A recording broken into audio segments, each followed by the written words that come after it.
And we're back with more from Marilu Schmier, the author of Waiting for Weston. Marilu, in the earlier segment, we talked about your journey that you went on and knowing that, you know, Weston was very different from other children. You said you started it with the medical community, but you didn't find the answers, or you didn't find the answer there. So, you know, what did they tell you that made you realize this is not going to be the right path? We need to find something else. Well, I never completely turned my back on medical community. Basically, what was happening is I would take him to the doctor, and he definitely, they identified that his head was mouse-shaped. It looked like they call sutures, which are the bones in your skull there. It looked, they thought that they were, that they call fusing too soon. And so we had, you know, that started us on, you know, going to the hospital, doing testing and whatnot. So after that was all done, he actually ended up having to wear a helmet 23 hours a day, basically, to reshape his head. So we were very much involved with the doctors at that point, and we, you know, he saw a neurologist, but for all of those things, he definitely had delays, and he was definitely, you know, now I understand that it was uncomfortable for him to be in his body. At the time, he was just fussy, and there was times when he was very sweet, of course, but it was. You know, we weren't sure if it was as a result of his head being mouse-shaped and having the helmet on for so long.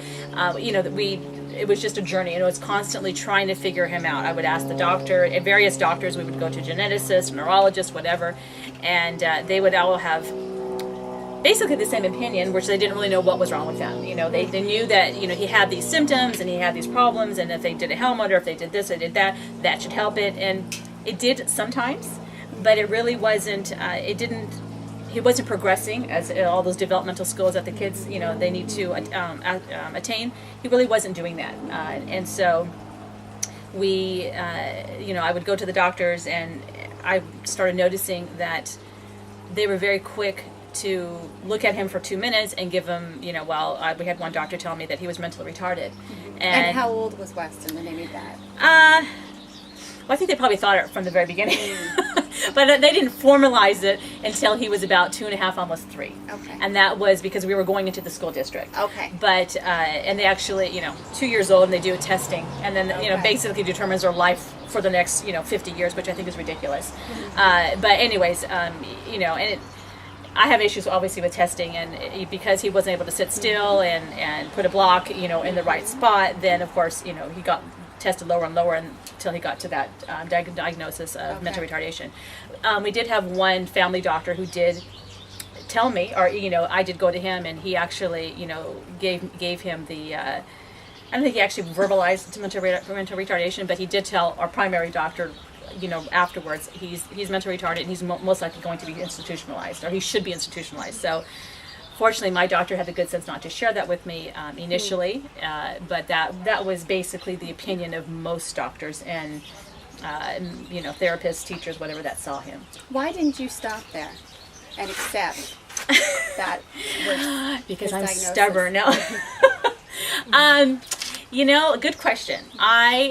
Well, for example, we went to a geneticist, and a very, you know, renowned geneticist, and she gave him a potential diagnosis, and you know, the beauty of the internet, you start looking up that diagnosis, you go to the medical library, and you start getting the actual verbiage from the actual doctor who made this initial discovery, and lo and behold, he doesn't meet, you know, 5 of the main criteria.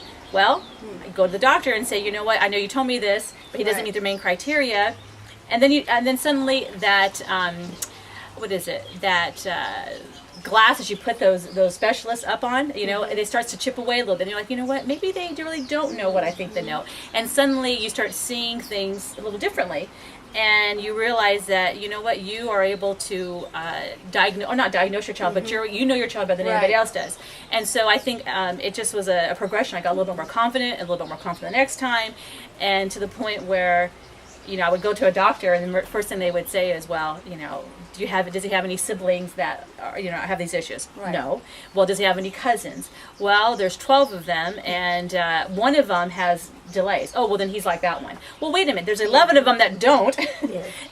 But, you know, it was so easy for them, and that's how I saw it anyways, that it was easy for the doctors and everybody depended on this one cousin, which was silly. And so I think I just started getting more confident and more questioning of It the specialist. seems like, though, that you always knew that they were wrong.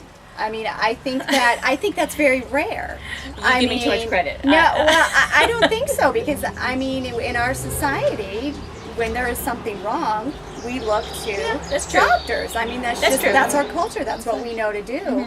And after all of these doctors, specialists, professionals were telling you your son was mentally retarded, and one Right. of them saying that you should find an institution for them. That's true. Why did you?